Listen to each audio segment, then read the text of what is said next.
Hello, sir. Hello. Thanks for coming back in. So, what I'd like to do today, we looked a little bit into the laws with your case, and we also talked to your supervisor about it. So I'd like to just go over a little bit of that stuff with you, if that's okay. Oh yeah, that's fine. And then if you have anything else that you need to tell us, we can get that as well. Okay. So, the last time that we talked, we were talking about your piercings and your job, right? Right.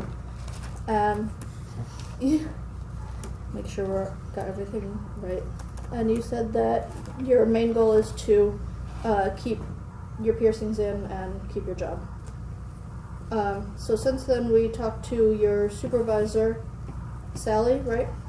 And she said that you're a very good employee, and they would like to see you come back. Do you want to do something else? Do the actual is it your piercings that are your religious thing? Yeah. Is it having the piercings, or is it the particular jewelry?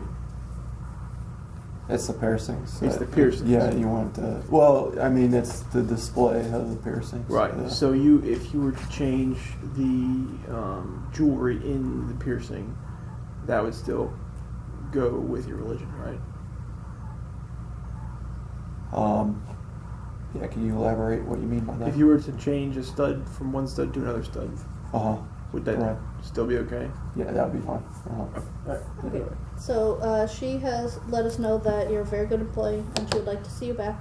They are willing to let you either cover the piercings with band-aids or replace them with clear studs, I guess it is. Is that what you do with piercings? Plastic retainers. Does that sound familiar to you? I don't know anything about piercings. But that's kind of like hiding them to me. Like, and I don't know, I've been hanging out at my favorite tattoo parlor with the people that have been involved with the church, and I know I said before I was willing to compromise with the flesh-colored tannies, but I really have, my beliefs have really heightened in this church, and I have a sincere belief that, I want to display, Okay. and So- I retract, that compromise that I proposed earlier, because I just feel like, I want to promote this church, and I just feel like, to be a loyal member of that church, I'll be displaying the piercings. Okay. So if that's your goal, then we have the ways that you can file an equal opportunity employment complaint. Mm-hmm.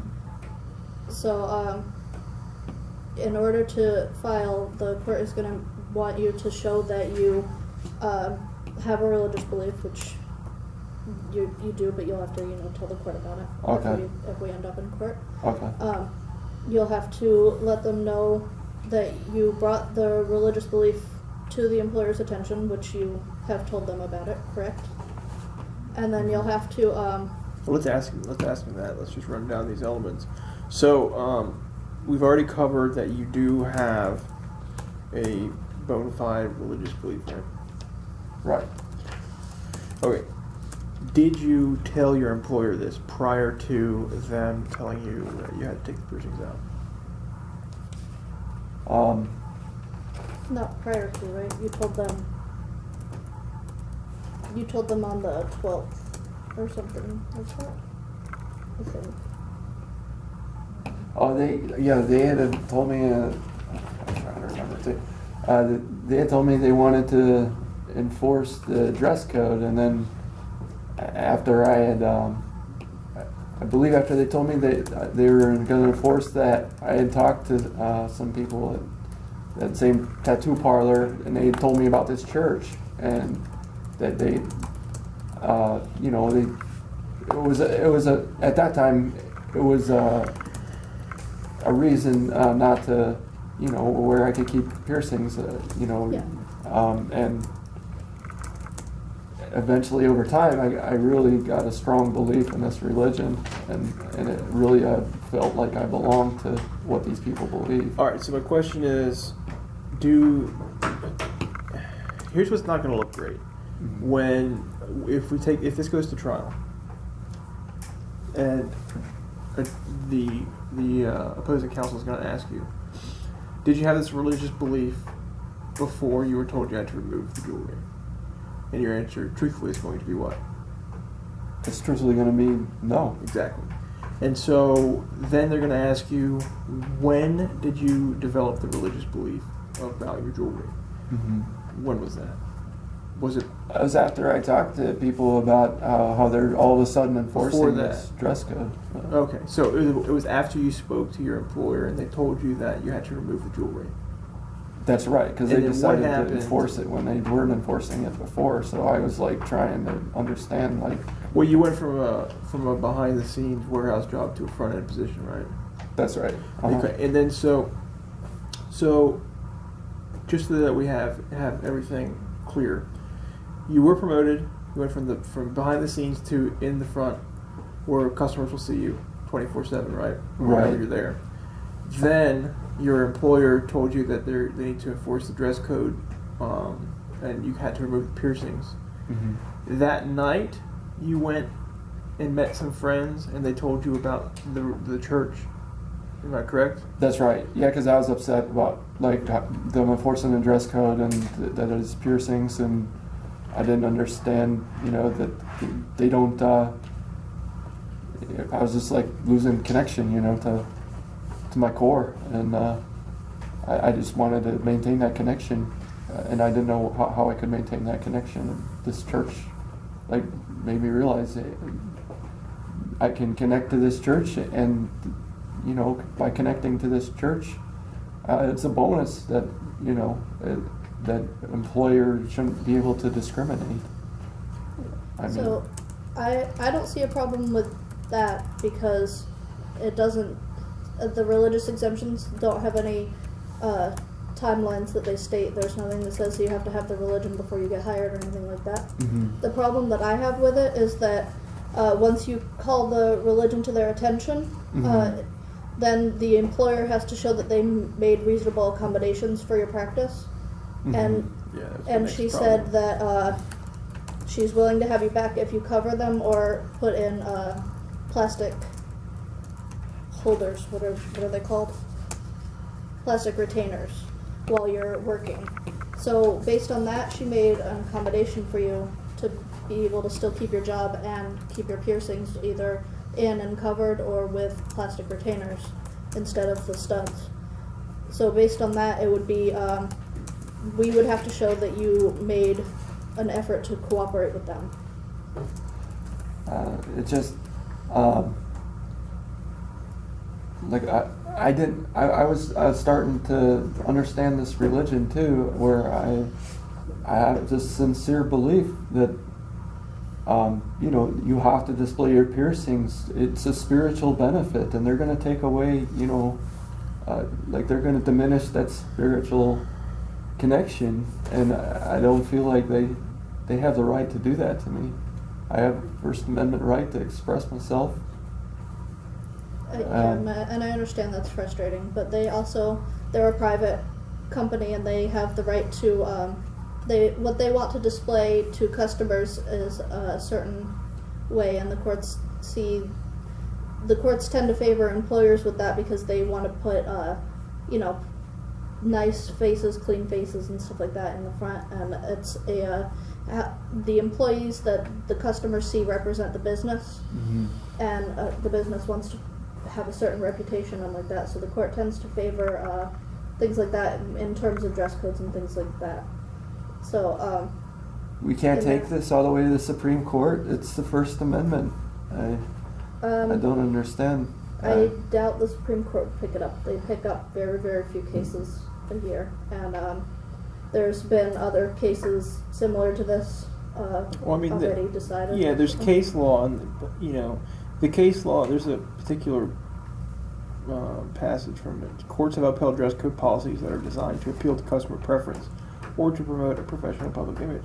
as long as the employer's grooming requirements is not directed at religion. So, I think this is just going to be an argument because on their side, just to play devil's advocate, they're not directing it at religion. They're directing it at their dress code policy that's been long withstanding. And on our argument, it's your religion. Yeah, I see probably your best argument is that you worked there for 5 years and they haven't enforced it, even though it's a policy that they've already had. Mm-hmm. So they can't bring up that, it's been the policy all along, but you did change from the back to the front, and now you're working with customers face to face.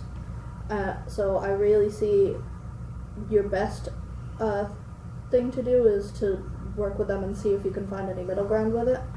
I don't see us being always successful if we take it all the way through the complaint process, just because the last thing, if they've offered you accommodations, you have to show that you were willing to work with them. That their dress code, it never mentions anything about piercings. It just says appearance and perception play a key role in customer service. Our goal is to be dressed in professional attire that is appropriate to our business at all times. All Village Vidiot employees must practice good grooming and personal hygiene to convey a neat, clean, and professional image. And that's subjective. I mean, Yeah, it is. I don't, So I guess I we don't could- understand. We could argue then that, wow, this chair is ridiculous. We could argue that, what is the definition of professional image, professional appearance? There Mm-hmm. for sure is some wiggle room with that wording. Uh-huh. So if that's the dress code, then when were you made aware that part of the dress code was to not have piercings? Did they tell you that? That was in the meetings with the supervisor and then her supervisor's boss. So to me, they're So the first time that they specifically mentioned piercings was when they were telling you to take them out, pretty much. that's correct. Okay. And you had the dress code from the time you started, but it doesn't say anything specifically about piercings? It doesn't. No. Okay. Do you know if any time before they talked to you, if any of the people in the front of the house were already dealing with customers, do you know if they had any piercings or anything like that? Did you see anybody else being asked to take their piercings out? No, because they just decided to enforce this dress code shortly after I was moved to the front. But there were other people that had piercings, and they've been complying with the. Some complied, and others are not complying. And what is happening to them? So that they're also being suspended, and if they don't. So If they don't follow the policy, most likely they'll be terminated like they had informed me I would be after my vacation expires. So before this September, when you were told about your piercings, before that, were there people in the front of the house that wore piercings and they didn't enforce the policy, or was it? Do you know? That's my understanding is they just decided to enforce this policy like a couple days before. Okay. Or no, like they started enforcing it. Sometime within a couple days of when I moved to the front. All right. So that helps a little bit as well, so we can argue, that the policy doesn't say anything specifically about piercings, and other people with piercings have been working there for a long time. It seems like these specifically adding piercings is a recent thing. They've only started causing a fuss about it in September, from what it sounds like. Mm-hmm. So that is good for trying to get you to keep your piercings in. But really, going to trial, it's